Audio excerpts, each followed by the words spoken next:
Class 12 UP board के प्यारे विद्यार्थियों, स्वागत है आप सभी का शिवम लेक्चरर में। नागरिक शास्त्र का पेपर है जो कि 1 मार्च 2025 के लिए सबसे ज़्यादा इंपॉर्टेंट है, तो आप लोग वीडियो को पूरा अंत तक देखिएगा।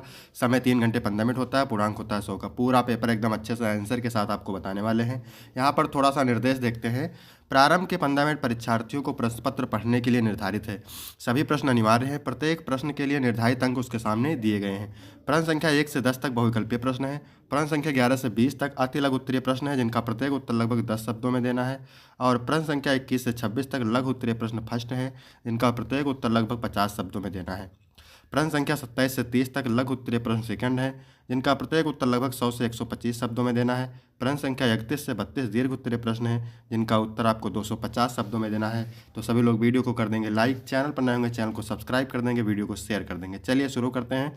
सबसे पहले बहुविकल्पीय प्रश्न। बांग्लादेश का गठन कब हुआ? 1970, 1971, 1975, 1991। तो मेरे प्यारे बच्चों, बांग्लादेश का गठन हुआ था 1971। बी ऑप्शन सही हो जाएगा। इसके बाद दूसरा है, बर्लिन की दीवार कब बनाई गई थी? 1950, 1955, 1961, 1965।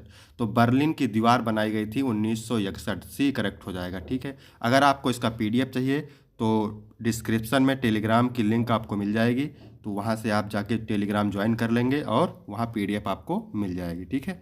इसके बाद तीसरा नंबर है मेरे प्यारे बच्चों, निम्न में से कौन सा देश दक्षिण भारत एशिया में शामिल है? भारत, पाकिस्तान, श्रीलंका, ये सभी। तो तीनों देश दक्षिण एशिया में शामिल हैं, तो डी ऑप्शन करेक्ट हो जाएगा। क्योटो प्रोटोकॉल कब अस्तित्व में आया?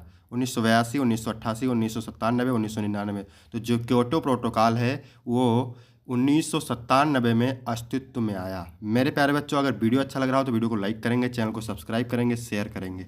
सार्क का 18वां शिखर सम्मेलन किस देश में हुआ? भारत, पाकिस्तान, श्रीलंका, नेपाल। तो जो सार्क का 18वां शिखर सम्मेलन हुआ था मेरे प्यारे बच्चों, वो नेपाल में हुआ था। ठीक है। डी ऑप्शन करेक्ट हो जाएगा। संपूर्ण क्रांति के जनक कौन थे? जयप्रकाश नारायण, जवाहरलाल नेहरू, विनोबा भावे, महात्मा गांधी। तो जो संपूर्ण क्रांति थी, इसके जनक थे मेरे प्यारे बच्चों जयप्रकाश नारायण। ए ऑप्शन बिल्कुल करेक्ट हो जाएगा। इसके बाद 7 नंबर है, संयुक्त राष्ट्र संघ का मुख्यालय स्थित है? न्यूयॉर्क में, रोम में, नई दिल्ली में, पेरिस में। तो ये सही हो जाएगा न्यूयॉर्क शहर, जो कि संयुक्त राष्ट्र अमेरिका में है। ठीक है। न्यूयॉर्क शहर, ये ऑप्शन करेक्ट हो जाएगा। मानव जाति को किससे खतरा है? परमाणु हथियारों से, आतंकवाद से, प्राकृतिक आपदाओं से, ये सभी से। तीनों से खतरा है, परमाणु हथियार से भी, आतंकवाद से भी और प्राकृतिक आपदाओं से। तो डी ऑप्शन करेक्ट हो जाएगा। इसके बाद 9 नंबर है, यूनेस्को का संबंध किससे है? शिक्षा और संस्कृति से, स्वास्थ्य और शिक्षा से, व्यापार और वाणिज्य से, कृषि और तकनीक से। तो यूनेस्को का संबंध है शिक्षा और संस्कृति से। निम्नलिखित में से कौन संयुक्त राष्ट्र संघ का अंग है? सुरक्षा परिषद, सचिवालय, महासभा, इनमें से सभी। तो संयुक्त राष्ट्र संघ का अंग कौन सा है? सुरक्षा परिषद भी है, सचिवालय भी है, महासभा भी है। तो डी ऑप्शन करेक्ट हो जाएगा। यहाँ तक मेरे प्यारे बच्चों 10 बहुविकल्पीय प्रश्न कंप्लीट हो गए। ठीक है मेरे प्यारे बच्चों, मोस्ट इंपॉर्टेंट है बोर्ड एग्जाम के लिए, तो सभी लोग वीडियो को जरूर लाइक करेंगे। अब है अति लघु उत्तरीय प्रश्न। ठीक है। उत्तर आपको प्रत्येक उत्तर का मिलेगा आपको 2 अंक। प्रत्येक उत्तर का आपको मिलेगा कितना अंक? 2 अंक मिलेगा। चीन किस महाद्वीप में स्थित है? तो चीन एशिया द्वीप में स्थित है। ठीक है। नेपाल में राजतंत्र को समाप्त कब किया गया?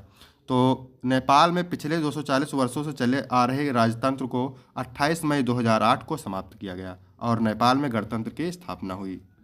इसके बाद 13 नंबर प्रश्न है, भारतीय संसद पर आतंकवादी हमला कब हुआ? तो भारतीय संसद पर आतंकवादी हमला हुआ था दिसंबर 2001 में। WTO का पूरा नाम विश्व व्यापार संगठन, यानी world trade organisation. World trade organisation. ठीक है। विश्व व्यापार संगठन।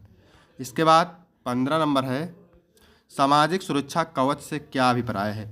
जो सुविधाएं लोगों को सामाजिक सुरक्षा प्रदान करती हैं उन्हें सामाजिक सुरक्षा कवच कहते हैं। फिर है, वैश्वीकरण क्या है? तो वैश्वीकरण से अभिप्राय किसी वस्तु, सेवा, पूंजी और बौद्धिक संपदा का एक देश से दूसरे देशों के साथ अप्रतिबंधित आदान प्रदान करना। इसके बाद है 17 नंबर, भारतीय संविधान के बुनियादी ढांचे के किन्हीं 2 तत्वों के नाम। तो पहली ढांचा है संविधान की सर्वोच्चता, दूसरा है कानून का शासन। 18 है, विश्व के किन्हीं 4 देशों के नाम लिखिए जो अपनी लोकतांत्रिक व्यवस्था के लिए प्रसिद्ध हैं। तो भारत है, अमेरिका है, इंग्लैंड है और फ्रांस है। ठीक है मेरे प्यारे बच्चों। इसके बाद 19 नंबर है, किन्हीं 2 बहुउद्देशीय नदी परियोजनाओं के नाम लिखिए।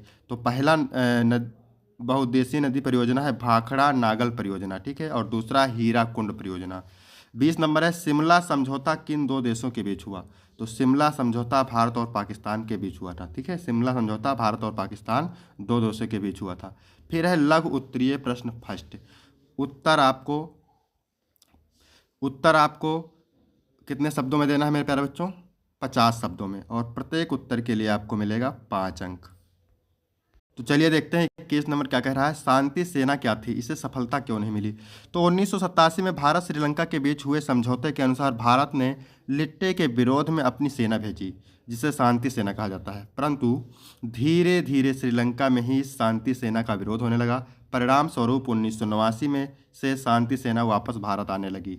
इसके बाद है 22 नंबर, क्या कह रहा है? संयुक्त राष्ट्र संघ के किन्हीं 4 प्रमुख अंगों के नाम लिखिए। तो संयुक्त राष्ट्र संघ के किन्हीं 4 प्रमुख अंग निम्नलिखित हैं। पहला है महासभा, दूसरा सुरक्षा परिषद, तीसरा आर्थिक और सामाजिक परिषद, चौथा है सचिवालय।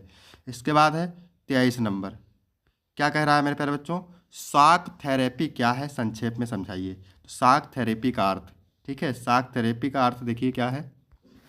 आघात या सदमा पहुंचकर रोगी का इलाज करना। कम्युनिस्ट शासन के खात्मे के बाद रूस में कुछ ऐसा ही हुआ। जिस तरह की आर्थिक और राजनीतिक व्यवस्था वहां मौजूद थी, उसके स्थान पर एक नए तरह की व्यवस्था कायम करने की कोशिश की गई। अभी तक रूस की कृषि, भूमि और उद्योग धंधों पर सरकार का नियंत्रण था, जिसे समाजवादी व्यवस्था कहा जाता है, परंतु अब इन्हें निजी नियंत्रण में लाया जा रहा था, जिसे पूंजीवादी व्यवस्था समझा जाता है। इसी प्रकार अभी तक रूस में कम्युनिस्ट तानाशाही विद्यमान थी, पर अब वहाँ लोकतांत्रिक संस्थाएं कायम करनी थी। इस प्रकार एक तरह से रूसी समाज और इनका अर्थव्यवस्था की काया पलट की जानी थी, जो भारी उथल पुथल का कारण बनी, इसलिए इसे शॉक थेरेपी कहा जाता है। इसके बाद है 24 नंबर, द्विराष्ट्र सिद्धांत के से क्या अभिप्राय है? तो भारत में द्विराष्ट्र सिद्धांत भारत विभाजन से संबंध रखता है। जिन्होंने द्विराष्ट्र सिद्धांत का प्रतिपादन मुसलमान के लिए अलग राष्ट्र पाकिस्तान बनाने के लिए किया। मुस्लिम लीग के अनुसार भारत किसी एक कौम का नहीं बल्कि हिंदू मुसलमान नाम की 2 कौमों का देश है, इसीलिए उसने द्विराष्ट्र सिद्धांत का समर्थन किया। द्विराष्ट्र सिद्धांत का ही परिणाम हुआ कि भारत 15 अगस्त 1947 को 2 भागों यानी भारत और पाकिस्तान में बंट गया। बड़ी संख्या में लोग एक देश से दूसरे देश को विस्थापित हुए तथा लाखों की संख्या में लोग मारे गए। इसके बाद 25 नंबर है, कारगिल संघर्ष के कारणों की उल्लेख कीजिए। तो कारगिल संघर्ष के कारणों का उल्लेख निम्नलिखित है। पहला है, कारगिल संघर्ष का प्रमुख कारण पाकिस्तान सेना द्वारा नियंत्रित सीमा के निकट भारतीय क्षेत्र के कुछ भागों पर कब्जा करना था। दूसरा है, कारगिल संघर्ष का एक प्रमुख कारण पाकिस्तान की भारत के प्रति शत्रुतापूर्ण नीति है। इसके बाद 26 नंबर है, हरित क्रांति क्या थी? हरित क्रांति से अभिप्राय कृषि उत्पादन में होने वाली उस भारी वृद्धि से है जो कृषि की नई नीति अपनाने के कारण हुई है। J.G. हारर के अनुसार हरित क्रांति शब्द 1968 में होने वाले उन आश्चर्यजनक परिवर्तनों के लिए प्रयोग में लाया जाता है जो भारत के खाद्यान्न उत्पादन में हुआ था, तब से तथा अब भी जारी है। हरित क्रांति से न केवल आर्थिक एवं सामाजिक बल्कि राजनीतिक ढांचा भी प्रभावित हुआ। इसके बाद है लघु उत्तरीय प्रश्न सेकंड, ठीक है। तो प्रत्येक का उत्तर आपको देना है कितने 100 से 125 शब्दों में, और प्रत्येक उत्तर के लिए आपको 6 अंक मिलेगा। संयुक्त राष्ट्र सुरक्षा परिषद की संरचना का वर्णन कीजिए। अस्थायी तथा अस्थायी सदस्यों को दिए जाने वाले विशेष अधिकारों में अंतर स्पष्ट कीजिए। 28 नंबर है, शॉक थेरेपी के 4 परिणाम बताइए। फिर 29 नंबर है, भारत और चीन के बीच संबंधों में तनाव के कारणों का मूल्यांकन कीजिए, ठीक है। फिर 30 नंबर है, क्षेत्रवाद क्या है या भारत की राज्य व्यवस्था को किस प्रकार प्रभावित कर रहा है, ठीक है। तो ये प्रश्न आप तैयार करेंगे, बोर्ड एग्जाम के लिए मोस्ट इम्पॉर्टेंट है, ठीक है। फिर एक बार हम बता देते हैं आपको, अगर इसका आपको PDF चाहिए तो आप डिस्क्रिप्शन में आपको टेलीग्राम की लिंक मिल जाएगी, वहाँ से आप टेलीग्राम ज्वाइन करेंगे और वहाँ आपको PDF मिल जाएगी मेरे प्यारे बच्चों, ठीक है। वीडियो को लाइक करेंगे, शेयर करेंगे, सब्सक्राइब करेंगे। दीर्घ उत्तरीय प्रश्न है, ठीक है। उत्तर आपको कितने शब्दों में देना है? प्रत्येक का उत्तर आपको 250 शब्दों में देना है, ठीक है। और प्रत्येक उत्तर के लिए मेरे प्यारे बच्चों आपको 8 अंक मिलेगा। तो 31 नंबर है, सार्क की स्थापना कब हुई थी, इसके उद्देश्य का वर्णन कीजिए। अथवा वैश्विक पर्यावरण को बिना हानि पहुंचाए आर्थिक विकास करने के विभिन्न देशों के सामने एक चुनौती है, इस कथन को उदाहरण सहित समझाइए, ठीक है। इसके बाद है 32 नंबर, ये क्या कह रहा है मेरे प्यारे बच्चों? बांग्लादेश युद्ध 1971 की विवेचना कीजिए, ठीक है, ये भी 8 नंबर का है। अथवा करके 2 पूछता है, आपको 1 करना रहता है। फिर है जम्मू कश्मीर की समस्या का वर्णन कीजिए, ये भी कितने अंक का, 8 अंक का। तो ये प्रश्नों को आप तैयार करेंगे। मेरे प्यारे बच्चों, वीडियो कैसा लगा? वीडियो अच्छा लगा तो वीडियो को लाइक करेंगे, चैनल को सब्सक्राइब करेंगे और कमेंट करके ज़रूर बताएं कि वीडियो कैसा लगा। धन्यवाद।